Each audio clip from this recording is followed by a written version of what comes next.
Okay, so we've come to a part in the series where we're going to start looking at grid systems and then briefly touch on what a CSS or front-end framework is.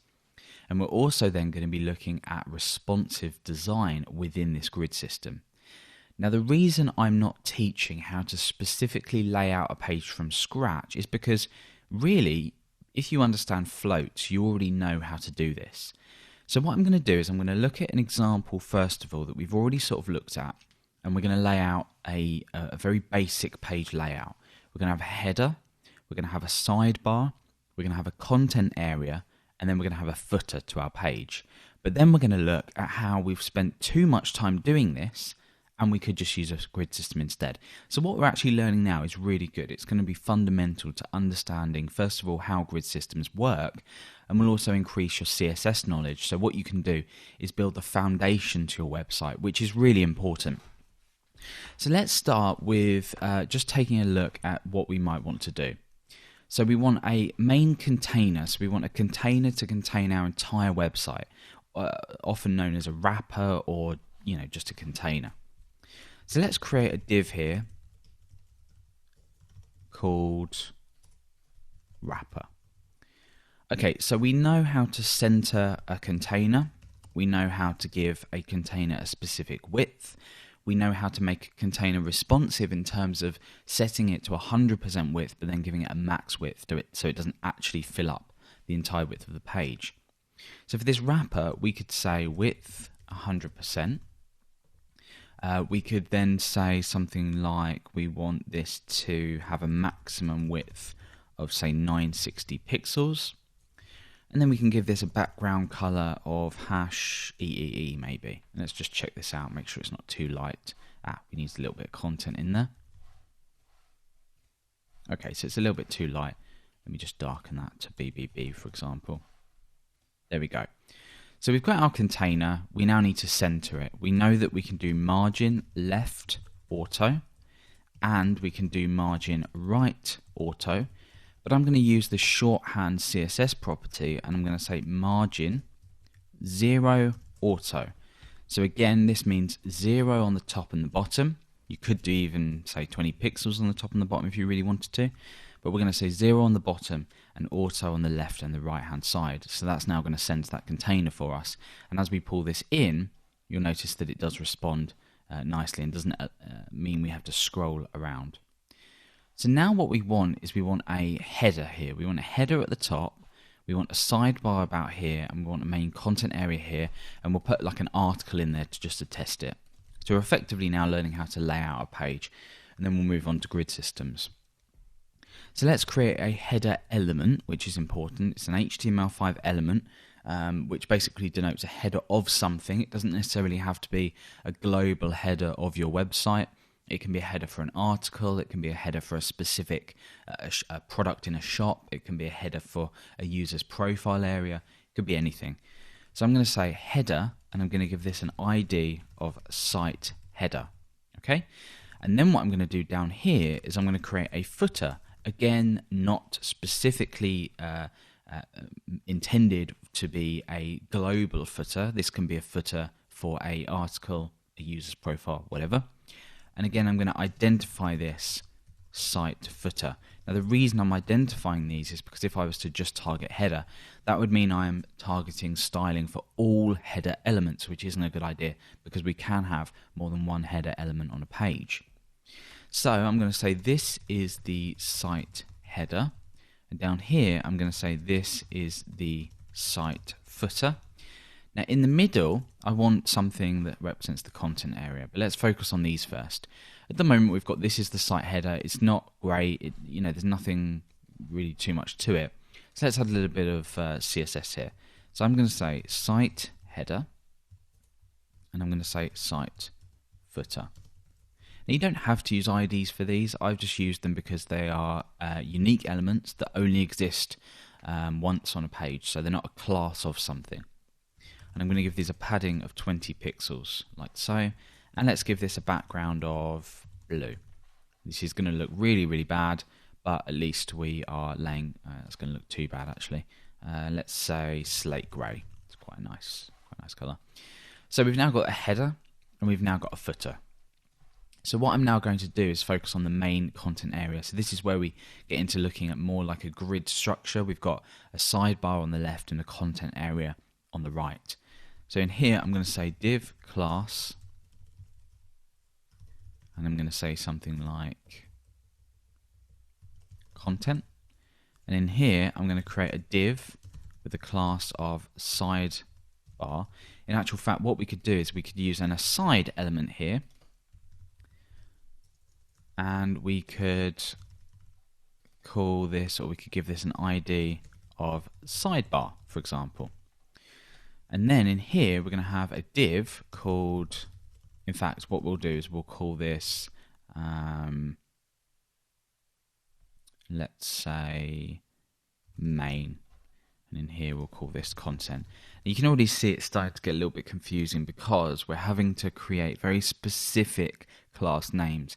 And this is what's quite difficult about not using a predefined system. We could, of course, call this row, and we could, of course, call this a column, but we'll see why the grid systems make this a little bit easier later on. If you haven't already noticed, I'm a big fan of using grid systems just because they're so quick and easy to use. So we've got the content here. So in here, I'm going to create, I'll just say this is content. And then up here for the sidebar, I'll say this is the sidebar, just so we can lay things out before we start adding content. So at the moment, it's not looking great, but we've got the general idea. This is going to be the sidebar, and this is going to be the content. Let's give these some. Actual. Well, actually, I'll give this an ID of content. Let's give these some colors. So, sidebar is going to have a background of light slate grey, and the main content area I'm not going to give a background, just so we can distinguish them. So we've got a light slate grey background here, and we've got a sort of transparent background here. So we want the sidebar to float to the left, and we also want the content to float to the left as well. Remember, we don't need to necessarily float the content to the right just because it sits on the right. Floating something left will sit them against each other anyway. So what we're going to do here is we're going to say we want the sidebar to be a width of 20%, and we want the content to be a width of, you guessed it, 80%. So we now see this. If we just inspect these, you'll see that we've got an ID of content that's 80%. You can see the orange part, which is essentially the margin that's left after that element. Remember, margins are orange, represented as orange in this Chrome DevTools. And then the sidebar you see sits 20%. But we now need to float these both. So let's target both of these, sidebar and content, and we'll float them left. Cool. So let's refresh, and there we go. So they sit next to each other.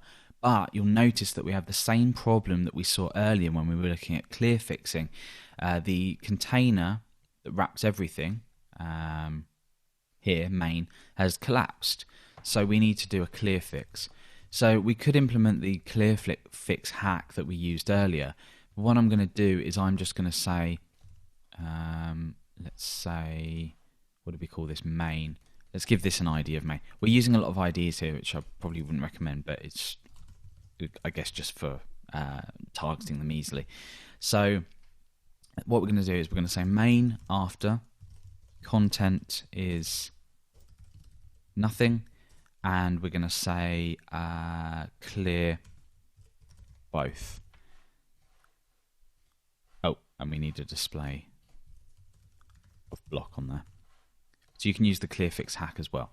So there we go. So the main is no longer collapsed. You see the main, which is the blue area, is containing both the sidebar and the content. So now what we can actually do is in the sidebar, we could perhaps generate some links. So we could create an unordered list here, and we could create list items here. And in here, we could do anchors, which is perfectly acceptable. So I could say something like home. I could duplicate this down a couple of times, and I could say something like forum. I could say something like tutorials. So now we have some menu items on the left-hand side, and we have the content area.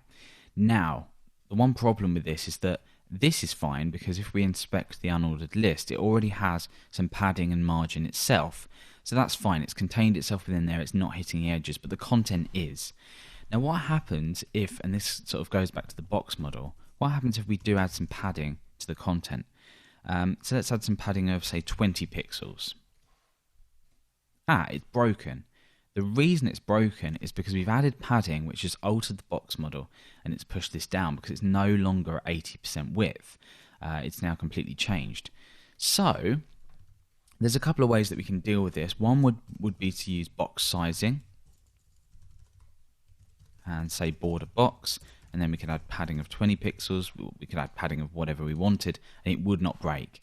But I wouldn't necessarily recommend this. Just simply because for older browsers, you'll see a problem still. What you could, of course, also do is give a padding in percentage. So you could say, well, you want it to have 2% padding, and you could knock this down to 70, not 78, 76. Yeah, because you've got 2 add 2 is 4. So then you would end up with content that reaches the entire span, so it still works. And when we pull this in, you still get that padding in there. It's slightly reduced because it's a percentage, but I don't think this is necessarily a bad solution.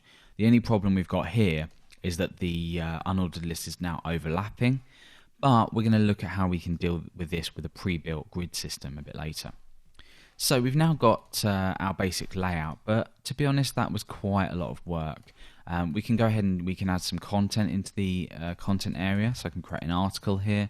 I can create maybe a header. This is an article. I could go and create some paragraphs here with some lorem ipsum in.